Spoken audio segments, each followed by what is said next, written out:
সকলকে নমস্কার এবং আসসালামু আলাইকুম।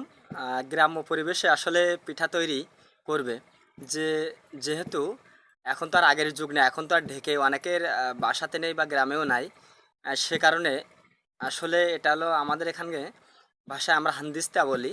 এই হান্দিস্তা দিয়ে আপনারা দেখতে পাচ্ছেন চাউল গুঁড়া করছে বাড়ি গিন্নি। যাই হোক, আমি ঢাকা থেকে ছুটিতে বাসায় এসেছি, আসার পরে ও হয়তোবা ভালোবাসা দিয়ে পিঠা তৈরি করে খাওয়াবে। যে কারণে আসলে দেশি খাজুরের গুড় এখন উঠেছে বা যে কোনোভাবে সে খেতে দিতে চায়, যে কারণে অনেক কষ্ট করে দেখেন এই যে একবারে বারান্দায় বসে, আহ, বারান্দার উঠোনে বসে সে চাউল গুঁড়া করতেছে।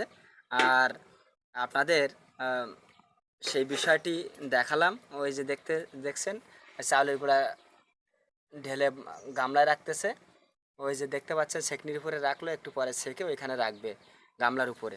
যাই হোক, এখন তো আর আগের যুগ নাই যে আসলে ডিজিটাল মেশিন বলতে আপনার এখনকার মিক্সার মেশিন রয়েছে, যেটাতে চাউল গুঁড়া করা অনেক সহজ। অবশ্যই মিক্সার মেশিন না থাকায় সে হান্দিস্তি দিয়া চাউল গুঁড়ো করে চিন্তা ভাবনা করতেছে স্বামী অনেকদিন পরে বাড়ি আসছে, তাই একটু নিজের হাতের গুড়ের পিঠা তৈরি করে খাওয়াবে।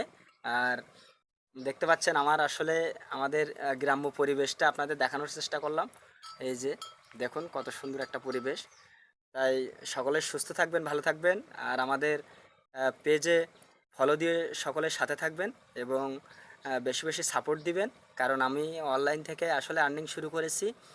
আর আপনাদের ভালোবাসায় অনেক দূর এগিয়ে গেছি। আর চেষ্টা করছি যে আরও ভালো কিছু করার। তাই সকলকে জানাই নমস্কার এবং আসসালামু আলাইকুম। সবার জন্য জানাই শুভকামনা। সবাই সুস্থ থাকবেন, ভালো থাকবেন, আর আমাদের পেজটি অবশ্যই ফলো করবেন।